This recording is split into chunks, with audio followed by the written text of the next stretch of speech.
Hello, welcome to Scary Thoughts, Horror, Philosophy, Culture. I'm Mark Cate. And I'm Chad Lott. This is episode 62. We're going to be talking about Child's Play, the reboot from 2019.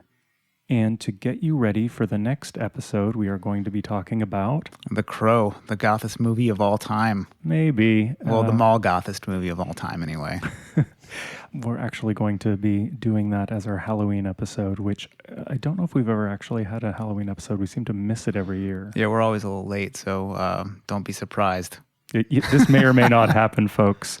And then we will actually be taking a bit of a break for about a month. Why don't you tell our people about why we are not going to probably not broadcast for the month of November? Yeah, so I'm going to take a run at NaNoWriMo, which is the National Novel Writing Month, where you try to crank out, what is it, like 80,000 words in a month? I thought it was 30 or 50. Well, anyway, it's a lot. It's a lot. Those are big numbers. Like a short book, like you sit down, you write, I think it's like 6,000 words a day or something like that. Maybe. Yeah. Whatever it is. It's a lot of writing. It's more writing than I do now.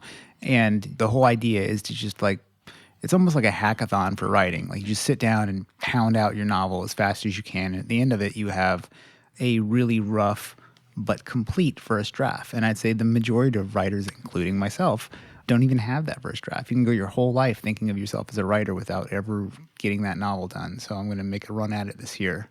I'm actually going to take the opportunity to do the same thing, but with music. I'm going to see if I can compose, write, and record an album using the same tools that are being applied to fiction in the month of November, but towards music. Yeah, and then there's like a lot of NaNoWriMo stuff. It used to be a lot bigger, I feel like. It was like in the mid-2000s, it was kind of more of a thing. But people meet up at coffee shops and work on it together and make friends and whatnot. So, but as a nonprofit, they have a lot of outreach into schools. Mm-hmm. I was talking to Daniel Coffeen, and he knew about it because of his son in school, that they were having writing programs and things like that. God, man, could you imagine doing that in high school when you don't have shit else to do? That would have been perfect. Totally. Although you're a high school writer and you're probably going to put out some trash. Nah. Unless you're S.E. Hinton. So you can write to us at whatthe@scarythoughts.org and ask us about anything or suggestions or things we might have missed, whatever you like. And just so it's still hovering in the background, we have a lot in store for Self-Help for Nihilists that we're really excited to unroll after November's over. I believe our first episode for that after November will be about Eat, Pray, Love. Yeah. Which I have just finished reading, as have you. Which I'm not done yet. Oh, okay. Yeah, I'm still reveling in it. Yeah. So we have a lot to plug this episode. Yeah, there's all kinds of cool shit going on. So why don't we start with the Terror Vault, which takes place if you're in the San Francisco Bay Area between now and just after Halloween. I think it goes just past the historic San Francisco Mint building. Into the Dark, which is Joshua Grinnell, a.k.a. Peaches Christ, who has been on our podcast before, and her co-producer, David Flower, have made a haunted attraction, sort of like a haunted house, but in the old San Francisco Mint, which is a creepy as fuck space all on its own. Never mind. I catered an event once there, and it was really dank and weird.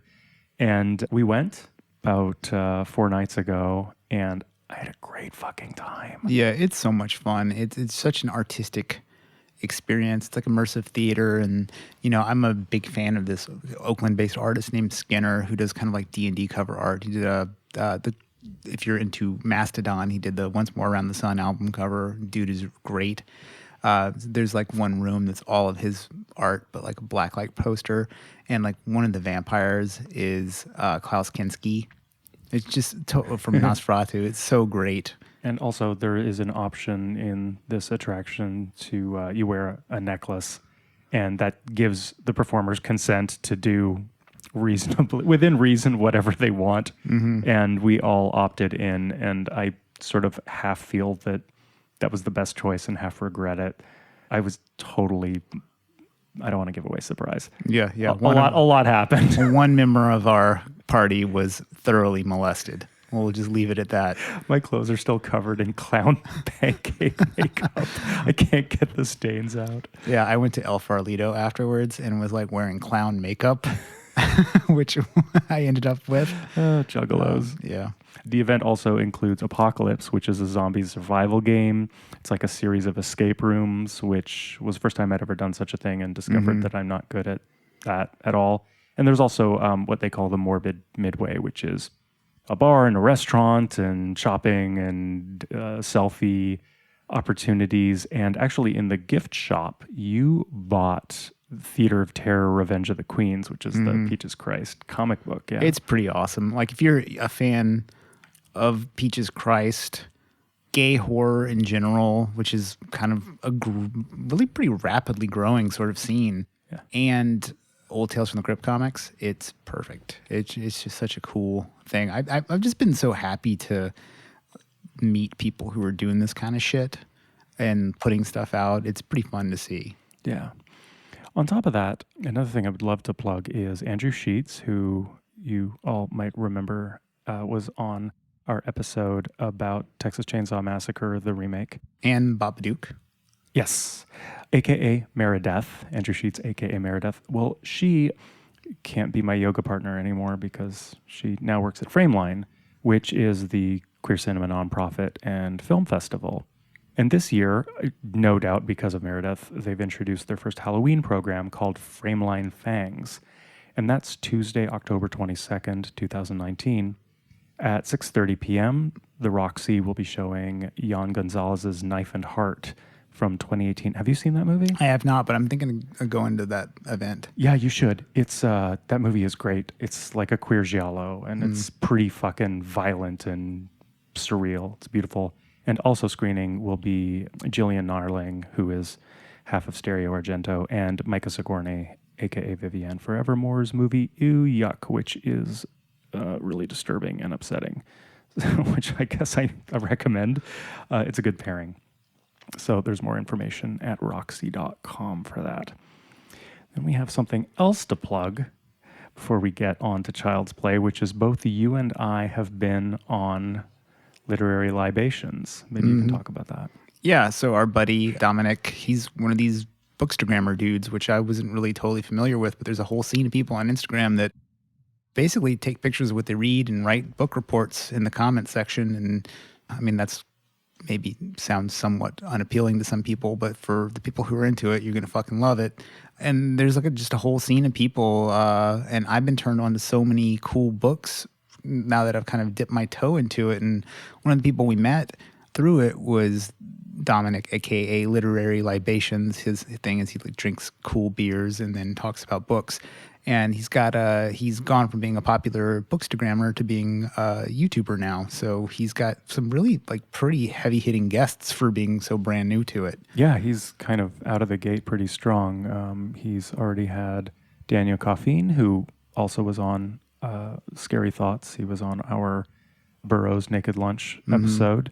And he just had Douglas Lane, who is the publisher of Zero Books and also a sci-fi novelist of his own right. Yep. But he also has had, in a short span of time, he's had you and I on separately. Yep. Mine hasn't posted yet, but maybe it will by the time our episode gets up. Yours is much better lit than mine is, I can tell already, because I was sitting in the dark. Yeah, I have lighting. Yeah. I bring lighting to the occasion of being interviewed on a camera. I also, despite being blackout stoned while it was recorded, feel like it was a pretty good episode after I watched it. I was like, hey, look at that. Yeah, pretty great. Insightful things said. Your episode was pretty general, right? Yours was kind of like across the board about horror and things like that. Yeah, it was kind of more about like, hey, what's up with the show? You know, how does it relate to literature? And then we got the back half of it was kind of more about self-help for nihilists and just nihilism in general. And what I see as like the search for the cure for nihilism kind of. Yeah. So. My episode was about In the Dust of This Planet by Eugene Thacker, that book specifically, and touches on a lot of things, but it's mainly a podcast about that book. Yeah, I think the definitive YouTube video about that book. I mean, it's probably better than the videos of Eugene Thacker actually talking about his own book. Oh, be nice. Oh, come on, these poor fucking guy. nerds. No, he's got tenure someplace. He's doing fine. He doesn't care what I think about him. That's fair. So, go to just look up Literary Libations on YouTube, and you'll find Dominic and his videos and our videos with him, and we will include a link in our newsletter for those of you who subscribe, which you should at scarythoughts.org. And also, I found that I fucking love going on other people's podcasts. So if you got a podcast and you want to have one of us on, I will certainly come on it. All right. So where do you want to start with Child's Play 2019? This one was your idea. I didn't even really pay it any mind until you brought up the possible way it would intersect with The Age of Surveillance Capitalism by Shoshana Zuboff. Yeah. Well, we'll start with that book. The book is 700 pages of just detailed reporting about the data economy and how it works. So everything from when you fill out a survey to find out what color your lightsaber is, all the way up to like the Cambridge Analytica scandal, and how pretty much every electronic device you interact with is collecting data and aggregating data on you and people like you for the purposes of basically driving Google ads or Facebook ads. And it's a type of book that instills in a person like me a great sense of dread, and in a person like you a great sense of opportunity. Well, I would say it was interesting that, like, I work for a company that does data collection of a certain type, not nearly as invasive as some of these other companies. But it really opens your eyes up to the way companies work. You're like, okay, well, if Uber is not profitable from rides, why is it worth so much? And one of the reasons why it's worth so much is because it has this gigantic network that is constantly collecting data about everything all the time. And it's the same thing with anything else. Like, you know, even going on Instagram and doing something fun like Bookstagram, you're sort of creating data. And it basically lets marketers like myself get really accurate with how we market things to you. That's what all of this tech economy is based on, really. There's very few cool solutions to change the world. It's all about like marketing data analytics.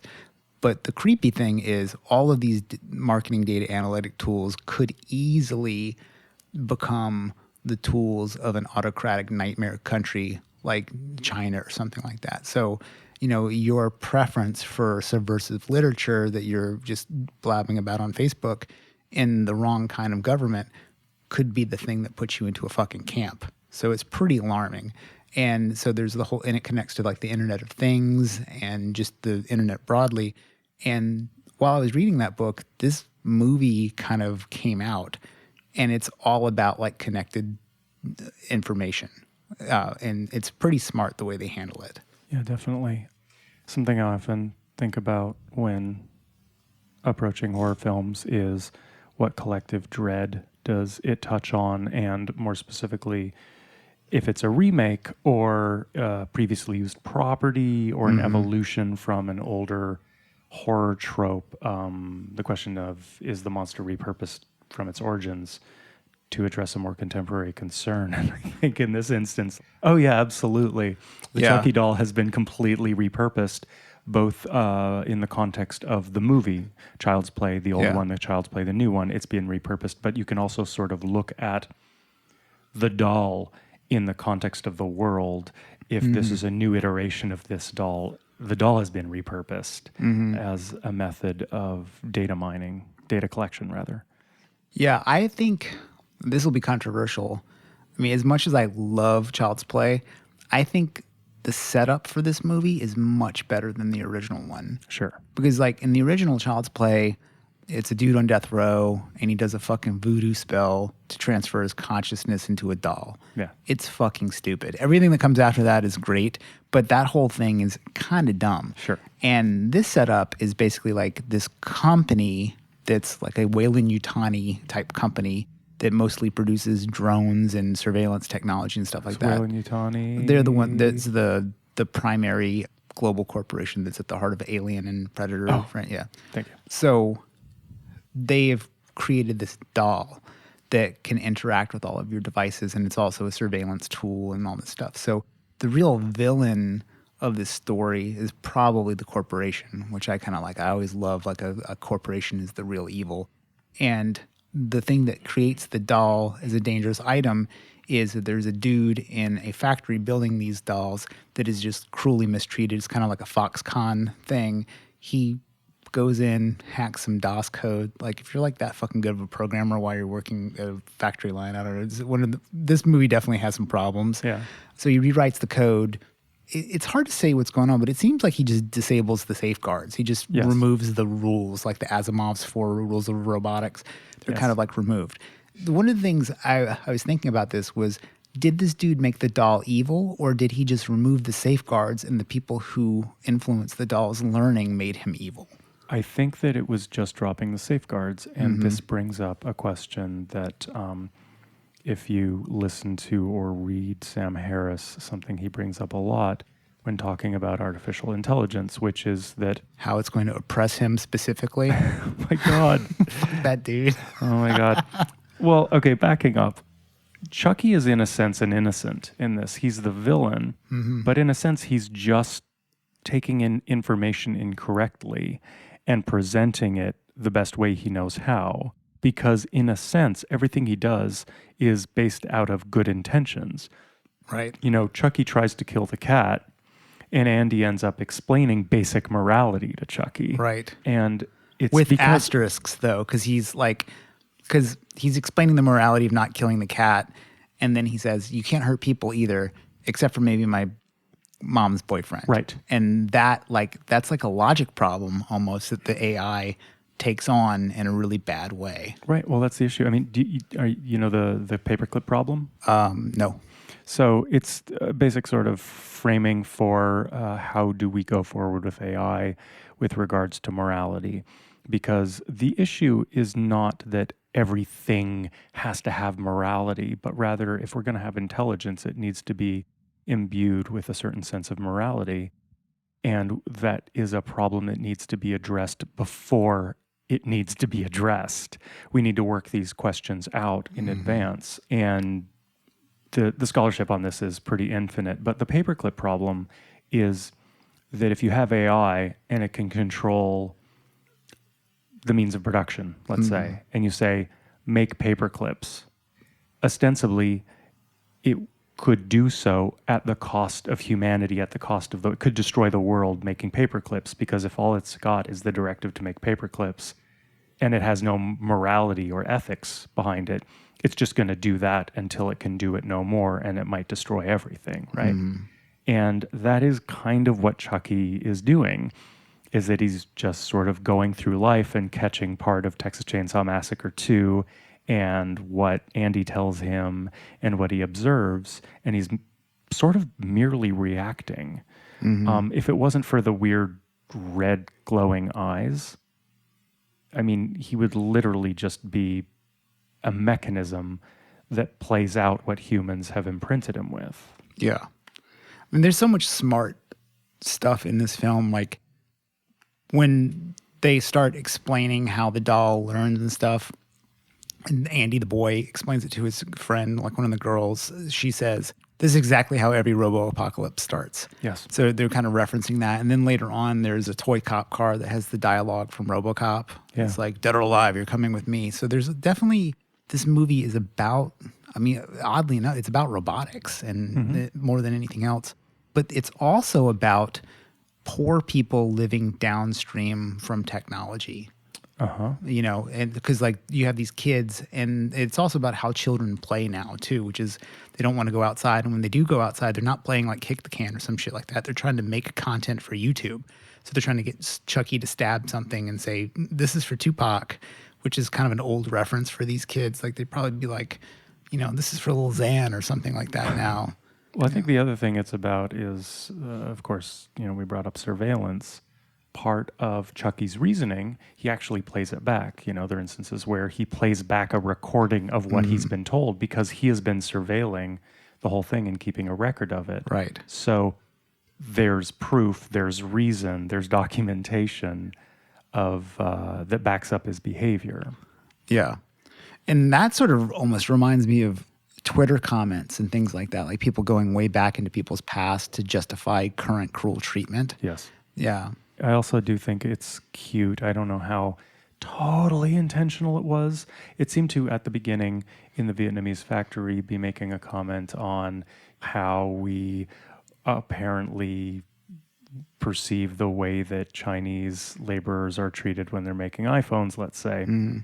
But there is also a concurrent concern about what are these Chinese manufacturers putting into our devices. Yeah, that's the whole Huawei phone thing. Yes. Yeah.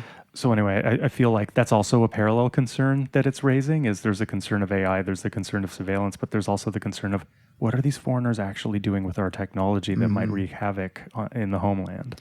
It's basically a Black Mirror episode. Oh, 100%. Yeah. It is. Well, I guess I will say there's the concern that this is yet another reboot, which is a bummer. But the thing is, the original Child's Play from the 80s was kind of a reboot itself of that Twilight Zone episode, Living Doll, Taki Tina, that episode. It's pretty much the same thing. And then that was followed up in a Simpsons episode from one of their Treehouse of Horror, speaking of Halloween, Treehouse of Horror episodes, Clown Without Pity, which is an evil talking Krusty the Clown doll. And then, speaking of Black Mirror, this is really similar to the episode Rachel, Jack, and Ashley 2, which is the one that Miley Cyrus is in. Which I loved. I'm It's like the only person who like it. I think it's amazing. Yeah. It's one of the best episodes of that show, and it's one of the lowest rated. Yeah. I don't understand why. I mean, I'm a super fan of Miley Cyrus. I think she's great. I am totally not, and love the episode. Yeah. Well, I don't know. But I also love the way that they repurposed like Nine Inch Nails songs through That was that cute. episode, Sure. but changed the lyrics to be upbeat. It's just so, it was such a cool choice, I think, for that episode. Yeah. But the way in which it's a Black Mirror episode, I think, is that in the original Chucky, there is supernatural. And the thing about Black Mirror is, unless I'm forgetting something, there is never anything supernatural. It's all speculative technology. Right. And this is speculative technology. There's no supernatural in this movie. Not really. Again, except for like red eyes, which makes no, you could explain that away somehow. Yeah, those are more Easter eggs. Like when he's writing the code, there's a lightning striking over the factory, much like Right. at the beginning when the prisoner dies in the first Child's Play. Right. But all that's just really more like callbacks to the franchise, really. And there's tons of that in this. Like the rototiller that kills the boyfriend has CP-88 on it, which is like Child's Play 88. It's just kind of like a callback to the previous franchise. Also, I incorrectly identified this as a Christmas horror movie. Yeah. Because of the Christmas lights and the way that originally this script did take place during Christmas. But they liked the whole idea of like taking down the lights. And it also made him seem like an absent dirtbag father with his real family that he hadn't taken the lights down yet. Oh, that's good. Yeah, so they kind of like changed the script a little bit. Yeah.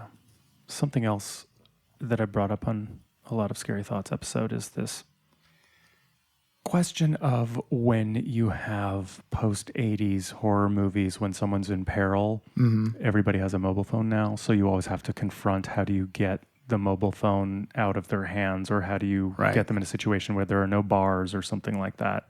And this was never a problem in the 80s and before, and now it's always every horror movie has to somehow confront this. What's happening with mobile phones.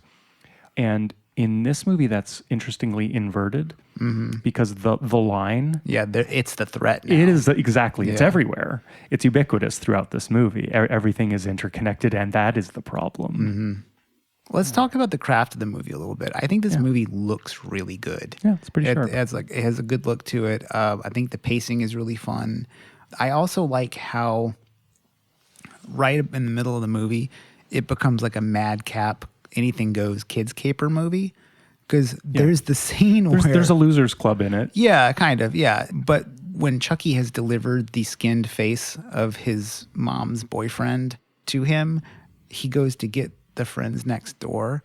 And I love that they're like, we have to cover this up. So immediately it gives it like a... That's just like a trope for kids' movies, that they're like, you got to keep the parents out of the picture, out of the situation. Yeah. And it's interesting that this movie does do that it's very kids focused. So it's like at their level, like, so all the adults are shot from like down and up. And so it has that feel, which I think is pretty fun. Speaking of moms, Aubrey Plaza is the least believable mom ever. Well, it is explained like she had him when she was way too young and she's hanging on by a thread. Still, though, I mean, I adore her. I just don't believe her matronly instincts at all in this film. I think you're not supposed to. Yeah. Although her choice of wardrobe for the premiere was pretty badass. She had that Child's Play knife barrette in her hair. So good. It's funny.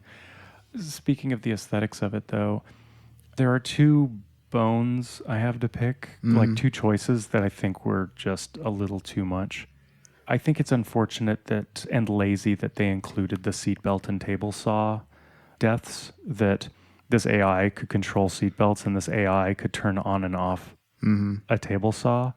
I think that it is a really interesting way to tap into people's fears about technology being interconnected and what can go wrong with that. But something simple machine like a seatbelt is so outside of that, and it just didn't need to extend into the decidedly pre-AI world of the seatbelts and non-IoT. tables. Yes. Yeah. It just made no sense, and that was disappointing. Yeah, there's E.T. was a big influence for this movie, according to the director. And even to the point where when Chucky is making things happen, his finger lights up like E.T. Oh, yeah. So there's a little bit of that in there. Another thing that's weird is when the first murder happens and the cop, Detective Mike, goes to the crime scene, they're like, oh, there are toddler fingerprints everywhere. Why the fuck would the doll have fingerprints?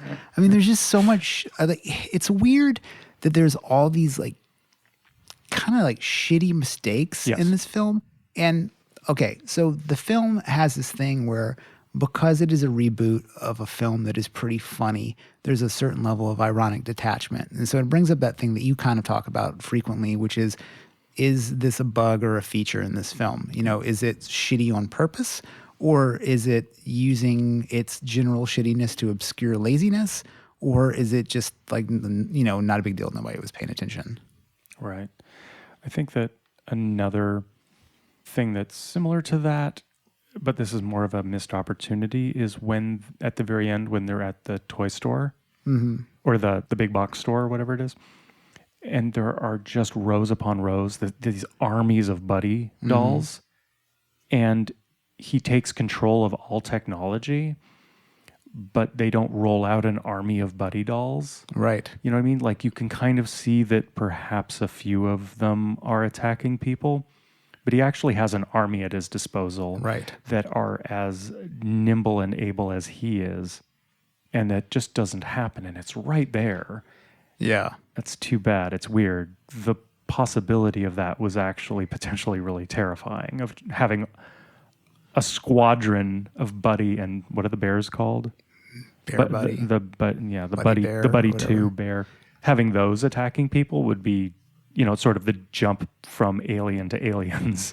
Totally. Or even like a zombie movie. You could totally Yeah. imagine like a World War Z, those things piling up against a wall Yeah. in, coordinated effort to come murder you. Yes. It would be sort of rhizomatic because Yeah. they're all of one mind. They're like a Borg. Yeah, that would be pretty goddamn creepy.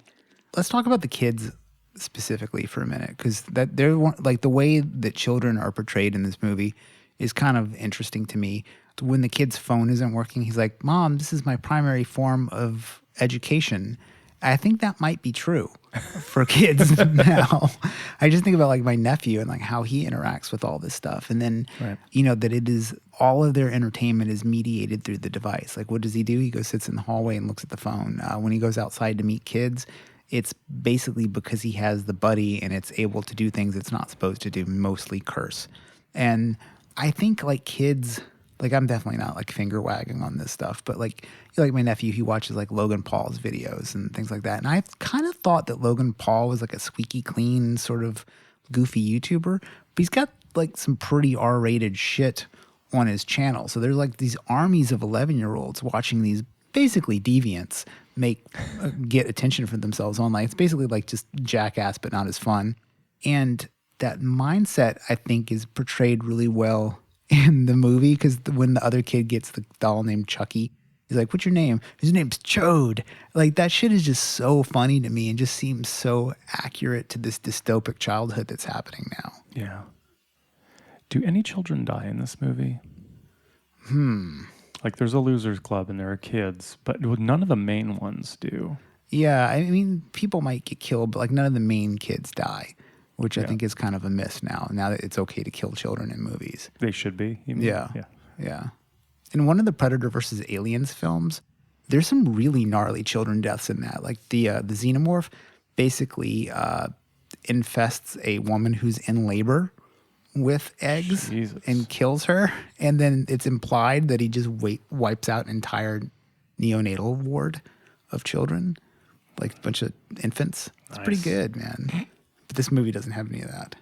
I think another cute narrative device that's in this movie is that Aubrey Plaza, her purchase of her theft of this doll was her not a very effective strategy for helping her son overcome his alienation of not being able to make friends. But yeah, it's like giving your kid 4chan and then telling him to go outside. It's not really going to work. But what ends up happening is it doesn't help him overcome alienation by having a surrogate.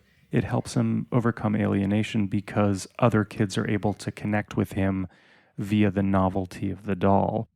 And then they all bond even more by collectivizing in the crucible of killing the doll. Like they bond more, like an army battalion, Right. there's nothing's going to bring you together more than smiting your enemy collectively. Yeah. What did you think about the use of Texas Chainsaw Massacre 2 in the film? I guess I didn't think about it. I love that movie, Yeah, me too. but I didn't attach much meaning to it. Did you? Yeah, not really. I mean, you could pull some stuff out of it. Things I noted where it's shown out of order, which is kind of fun. It's like you'd have to watch that movie a bunch of times to kind of realize like the murders that they're watching are out of order, out sure. of sequence. Yeah. And then I looked it up, and the director was saying basically like, you have a certain budget and there's certain movies that are available that cost a certain amount of money that also fit. And that was pretty much it. Because in the script, they just say watching 80s horror movie. And it doesn't have the hammer killing scene, and there's like a hammer killing scene in the original Child's Play. So there's that. That movie's way too violent for those kids to be watching at that age. But it's so stupid. Sure. Like, and goofy. Like, I think about these 80s movies. It's like, when I was a little kid and I watched the original King Kong looks fucking stupid. Definitely. And like you have to wonder, did people in the 1750s or whenever watch that movie and were they like blown away by it and freaked out by it? 1950s? No, like 1750s. The I'm 1750s? just kidding. Yeah. I think that movie's actually older than the 50s. I think it's like 30s. Yeah. Probably. Yeah. Anyway, you should. Sorry, I just had a moment of like wondering what the fuck is that awful smell, and I realized it's your Red Bull. Oh. I can't believe what that smells like. Yeah, it's what I imagine Optimus Prime's urine to smell like. As you take a sip, Jesus, that's awful. It's delicious.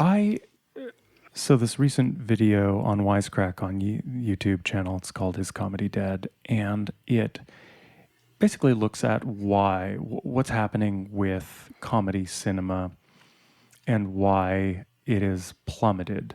Some of the highest grossing films in previous decades have been straight up comedies, but those are absolutely the exception, not the rule now. However, what we are seeing increasingly is that Marvel movies are mostly comedies now, that comedy is now a part of horror movies. So comedy has become more effective in cinema, not as a genre, but as a mode. Right. It sort of puts forward that to call a movie a comedy is to misunderstand that actually there is a plot under there, and the plot is not comedy. That all Westerns have certain things in common. Mm-hmm. The only thing that comedies have in common is comedy.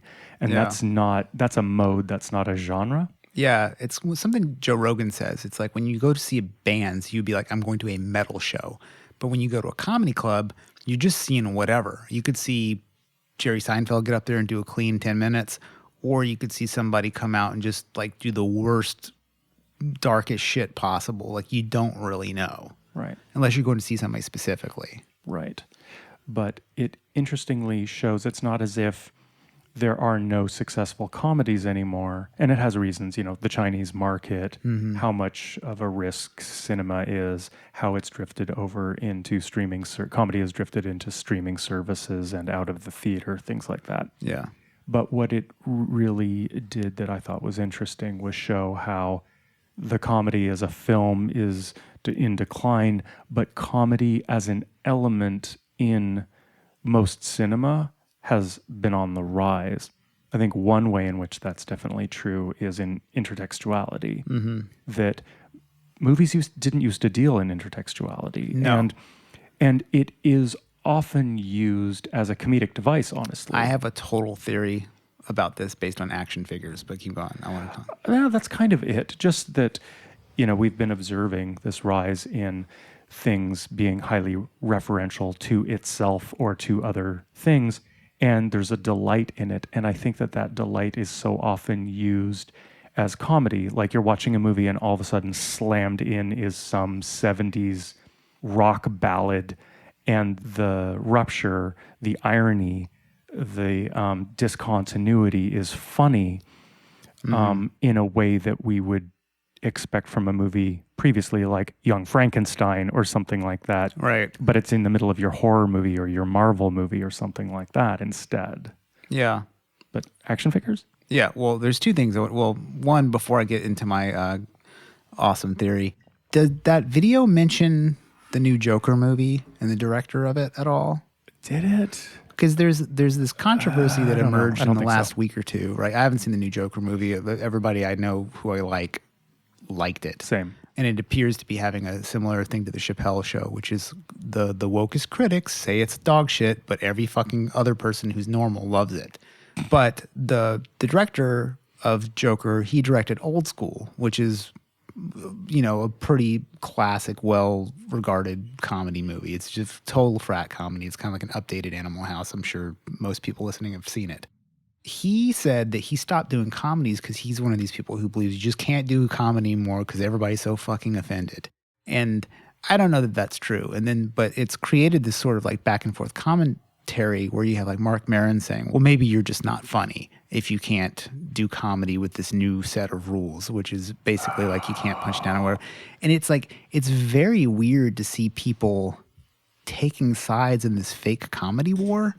It's just the weirdest shit. It's like in the 1800s, it was slavery is the issue of the day. Now it's like whether or not you can make fun of midgets. I mean, it's just super weird that people are so invested in it. But I think it's because people are really invested in comedy. People love comedy. Because people want to fucking laugh, Anyway, so my theory is while I was watching this movie, I was watching these kids play with the Chucky doll. I was thinking like often in movies, I've never seen any kid in a movie play with toys the way I played with toys. And, I'm of the age where like the early 80s was where I had all my toys. And when you would get stuff, you would have some G.I. Joe action figures, you'd have some Star Wars stuff, you'd have a couple Transformers, whatever. So you'd have all this stuff. You wouldn't have like all of the Star Wars shit. So it was impossible to recreate the films because you didn't have all the elements necessary to recreate the films. Yes. So basically what you're doing, if you're a kid like I was, you're creating these universe mashups that are like intertextual. So you're like, oh, what happens if Cobra Commander gets a lightsaber? Or or I want to see, I don't know, Zartan pilot an X-Wing or something like that. Like, so I grew up as a small child, like creating these totally fluid intertextual storylines. And I think a lot of the people involved in creative projects now probably grew up the same way. So they have like this comfort with slippery lines of genre, slippery lines of storylines. You see Alien versus Predator as an example, or all the really great cosplay that's like, gender bender Joker or whatever. All that stuff that's very of the moment now, I think comes out of people playing with action figures from different franchises. Maybe not all of it, but I think it's like probably a bulk of it. Mm-hmm. That's great. What do you think? Yeah, no, that makes sense. Is that we've been submerged in wave after wave after wave of popular culture, and it just starts to smear and blend into each other, and then that smear starts to render things like intertextuality, but then also like Robot Chicken. Right. It's all part of the same thing. Yeah, like you have like, the what you talking about Willis dude, like riding on the back of Bumblebee from Transformers or whatever. Like that could be a Family Guy skit right there. Right. And it also made me think about how natural creativity and storytelling is for people, and how like as children you just do it. Like you figure out how to do things. And then I started thinking about how childhood play is represented in much older books, like pre-industrial revolution stuff. So for a good example would be like Tom Sawyer. And in Tom Sawyer, all the kids they're basically doing play versions of what adults do, but the coolest adults. So like pirates, explorers, cowboys and Indians and stuff like that.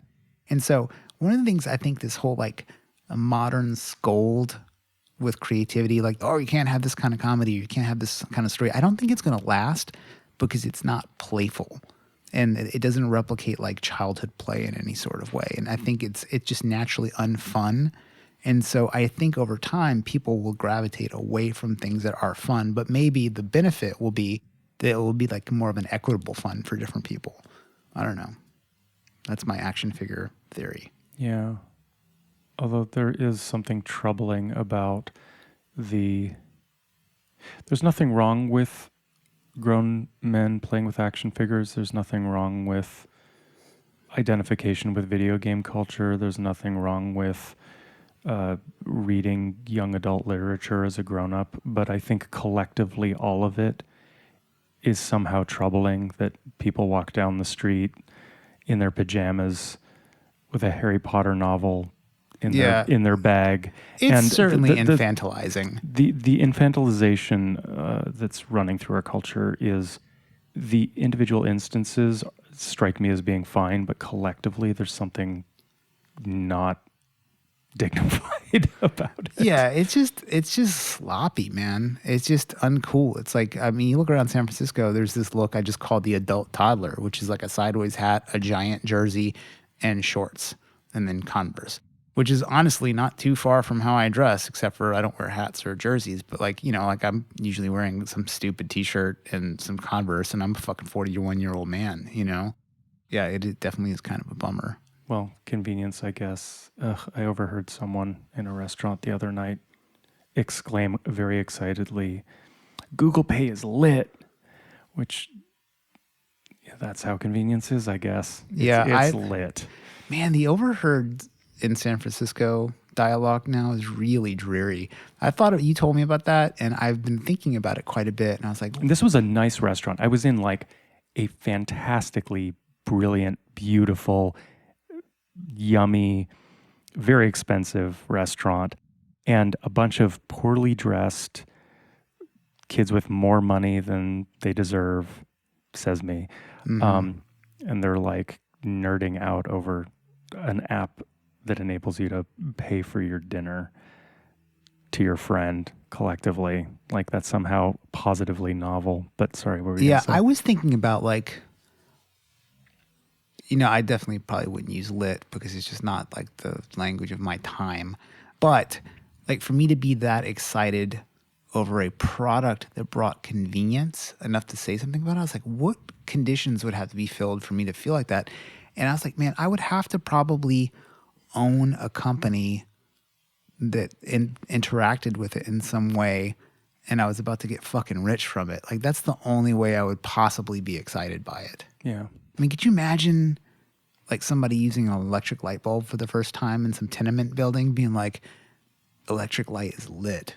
We don't have to use whale oil anymore, bro. This is the fucking future. I mean, it's just so weird.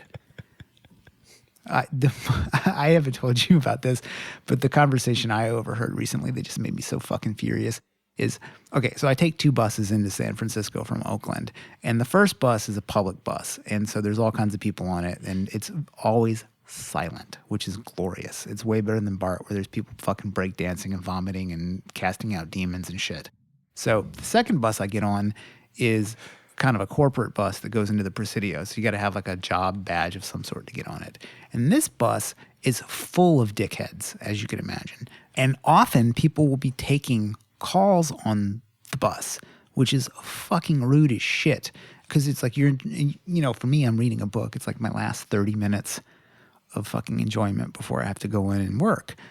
I don't want to hear a fucking call with your East Coast office. What the fuck are you doing? And now they have like signs on the bus on the inside that says, please don't be on your phone. People fucking hate it, which is great.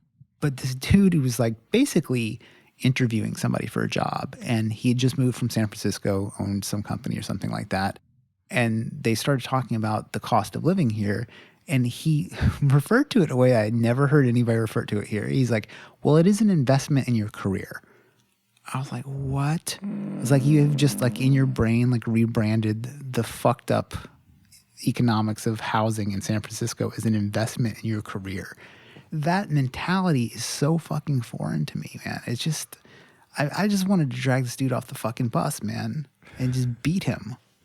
And I'm not even like a tech hater, because that's how I make my money, so I can't really be too critical of it. Yeah. But it just, I don't know. There's different kinds of people, I guess. That's a very fair view. Yeah.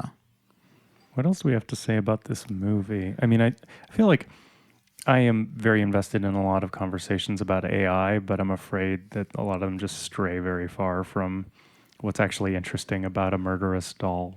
Yeah, I mean, I thought it was just like a really clever way to reboot a franchise. A lot of times they just like, it's just a twist on the thing how it happened before. I think shifting it from supernatural to super technological is just really cool. Yeah. I thought that a lot of elements of this movie were really fun. Like I loved the neighbors, Detective Mike and his mom, Doreen. They were great. And Doreen had Andy's fucking back. When he comes over and he has like a fucking face and a watermelon wrapped up in this. I love the detail that the wrapping paper is the Chucky dolls wrapping paper is just funny, like this Easter eggy pattern. Right. And she's like, yeah, I totally help you with your homework. I was like, that's just such like a William Burroughs Johnson-ish thing to do, is just have some fellow criminals back. And then she just gets it in that Michael Hastings way. Who's Michael Hastings? He's a journalist who died in suspicious circumstances. He was not suicidal at all, not on drugs at all. He had an Adderall prescription, and he drove his car at 85 miles per hour into a tree after he got some dirt on somebody in the deep state. Suspicious. And then hackers later showed that the specific model car he had with OnStar, you could hack it and basically like floor the gas and run it into a tree. So it's definitely a thing that can happen. Wow. Yeah. I'm fascinated. I don't have any, to my knowledge, I don't have any IoT devices in my house, Internet of Things. Do you? Do you have like an Alexa or anything like that? No, let me think. No, but we both have iPhones, and that's not to be understated. Oh, dude, you're like the amount of like, my wife is like half data woke. And so she'll be like concerned about some things, but not concerned about other stuff. And I'm like, look, your phone, as long as it's next to you, you're being observed like all the time. Like everything you do, even stuff you don't think, like, every time you enter locations in Google Maps, like even if you don't go there, it's letting Google know that you have some intent or interest in that pathway. For sure. The number of apps on your phone that have location services enabled is shocking. And stuff you're like, why is this even on? But it is. Because data collection. Yeah. It's not there for you. It's there for them. Yeah. And it's some dark shit, man. Yeah. It's disappointing. I think if I could snap my fingers and turn the internet off, I would. Huh. Yeah. Part of it is like I've been in this like deep 90s nostalgia moment because of my reading and obsession with Michelle T and all of her books. Yeah. I've been thinking about, my like late teens, early 20s were in the 90s. And it feels like, you can't know if it was just awesome because you're in your 20s or if it was just a better time. But I feel like it might have been a better time. In some ways. Yeah. In what ways not? Was it not a better time? Yeah. Like what advancements do you think have been made since like say 1998?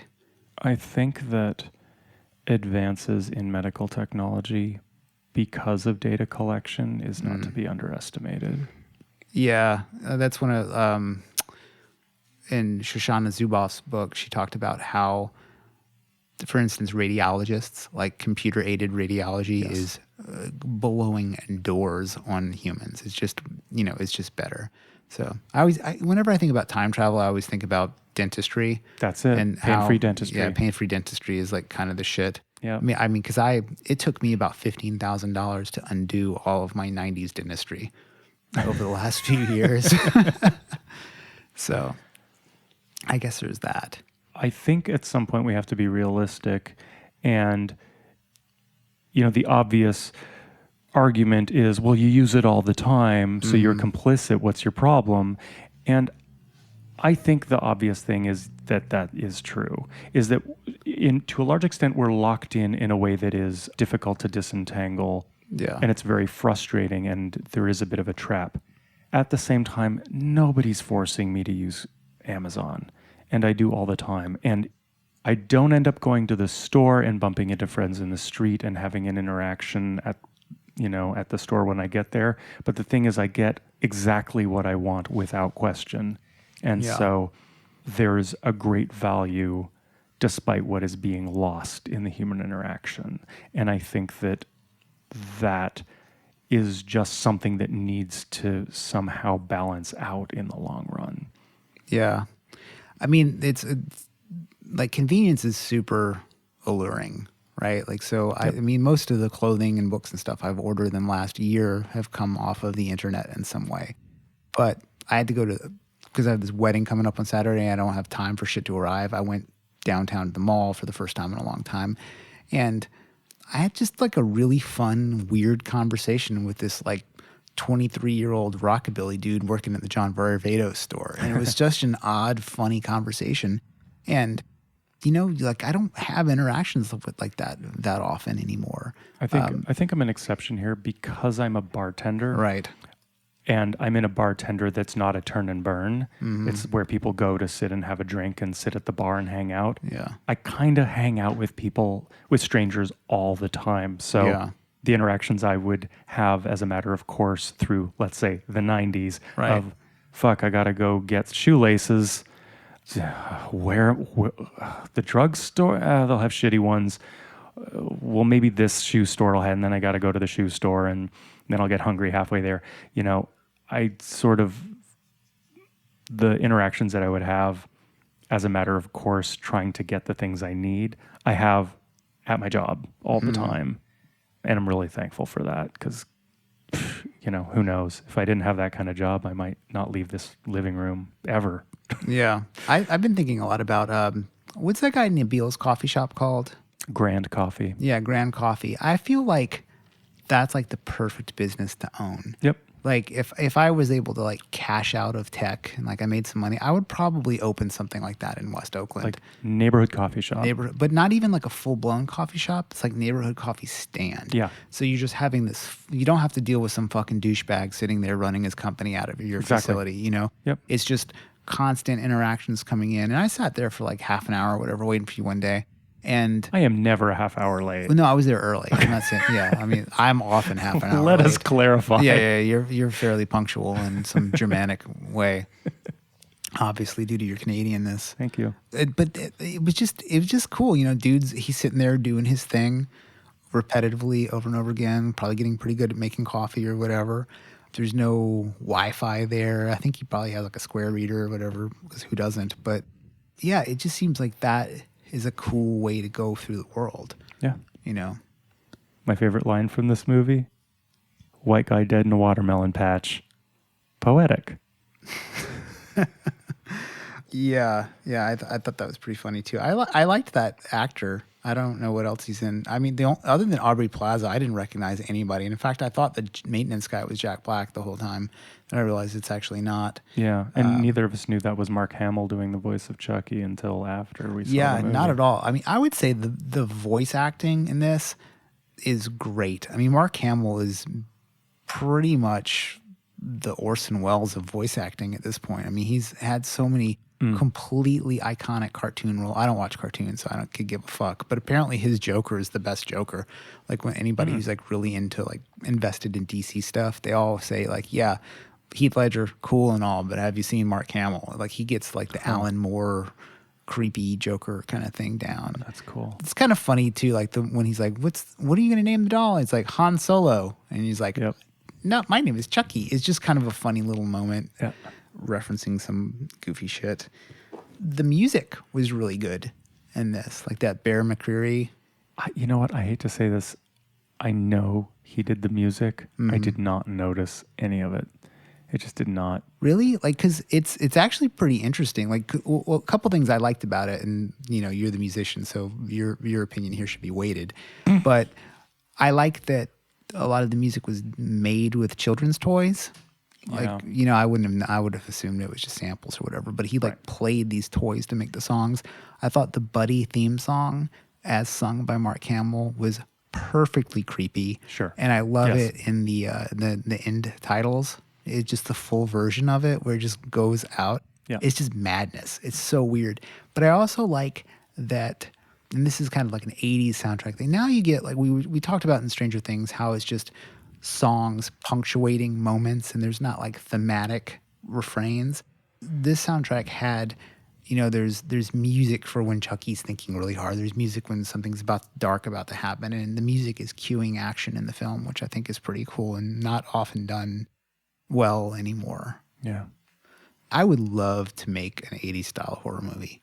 Like, I think that is even kind of like what my NaNoWriMo novel is in my head. You're not really supposed to start with anything pre-done. I thought you were. I thought it had a checklist of things you should prep before you go into it. You can outline things, but you should, to do it in the spirit of how it used to be, like a long time ago. I remember the first time I was ever really attracted to doing it was in the early 2000s. Chuck Palahniuk had a pretty good website. It was like a forum, and it was for writers. And I was pretty involved. It was the only forum I've ever been involved in. And it had this really cool thing where if you wanted people to review a piece of your work, you had to review 5 pieces of work. And so basically, like, people would, and they had to be good. So like if you wrote something, I would give you notes on what you wrote, and then you would note whether or not I had done a good job or not. And if I had done a good job 5 times, then that bought me 1 review. And so it was this really kind of cool forum, and I don't know what happened to it. I just got off of it or whatever. But I wonder if what happened to it is what happened to like Joe Rogan's forum, which is there's so much potential liability now that people like just shut down forum, like individual forum operators don't happen anymore. Yeah, that makes sense. And then all of his money got stolen too. Yeah. So what have we learned? We have learned not to let Internet of Things devices into your home if you don't want to be murdered by a reprogrammed toy. Yeah, this is funny. My father in the late 80s, early 90s was involved in a company that was developing smart technologies for the home. And obviously the dystopic possibility is a science fictional option, but the way it's playing itself out is so different from how we all imagined. Just the same way that if you look at someone like Jaron Lanier, who coined the term virtual reality, who was one of the early sort of Mondo 2000 techno pioneers, proponent of the early internet, he looks back on it all now and is very contritious. Is that a word? Contrite? That's not the word I'm looking for. Whatever. He's sorry. He's sorry. Like, he's like, we were so wrong. We thought this was going to completely change consciousness for the better and unite humanity, and it turned out to be the opposite. Yeah. It's kind of interesting how there are quite a few books coming out right now that are sort of taking a harsher view of the way Silicon Valley came to be.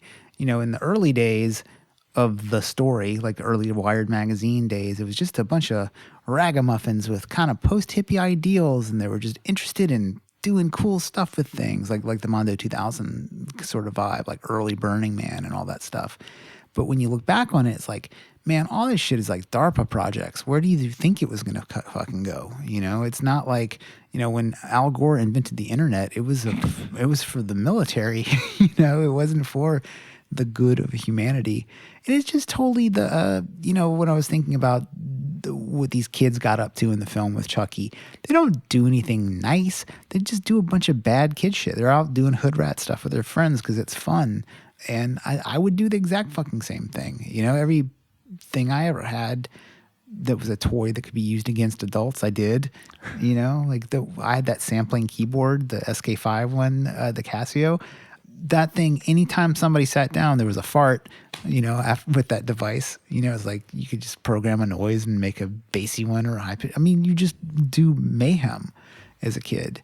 But it's nice to see these fucking nerds get their comeuppance and people are like becoming suspicious of them. Although I don't know what can be done at this point. I mean, like fucking Elizabeth Warren, you're going to break up Google? Okay, great. Then you got 40 Googles. Awesome. You know, good luck monitoring that shit. Yeah, I don't know. This is dark times, man. Sorry. Yeah, you people are fucked out there. Let's liven it up with some listener mail. Sure. So we just got one since the last episode. It's some suggestions for some movies for us to cover.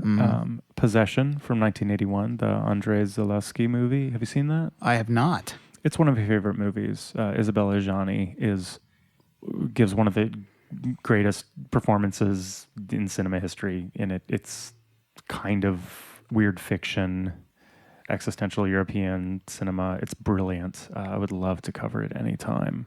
Yeah, I got a comment from Mr. Lemmy Caution also recommends Possession, so maybe that's one that we'll have to do. Yeah, I would love to. That'd be great.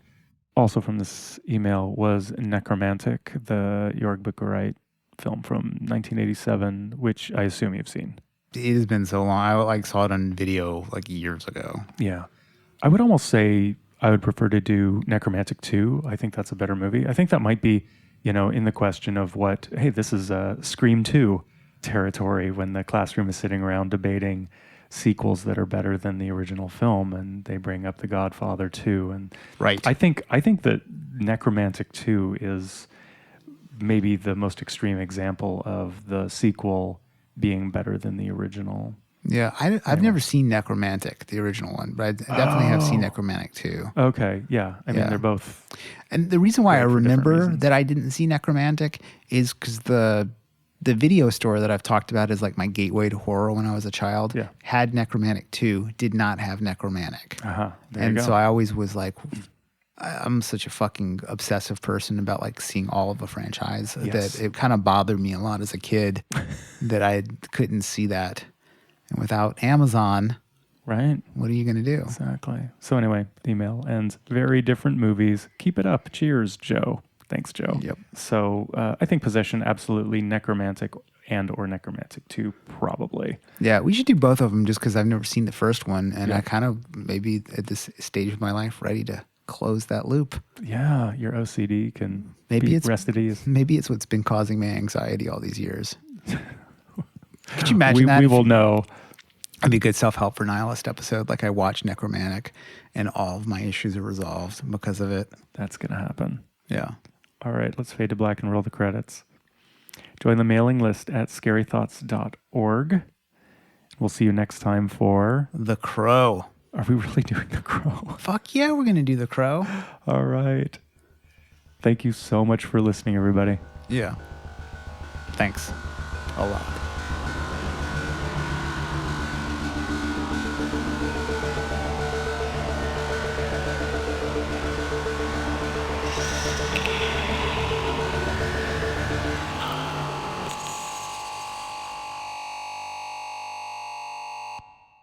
Damn. You're slipping. Sorry.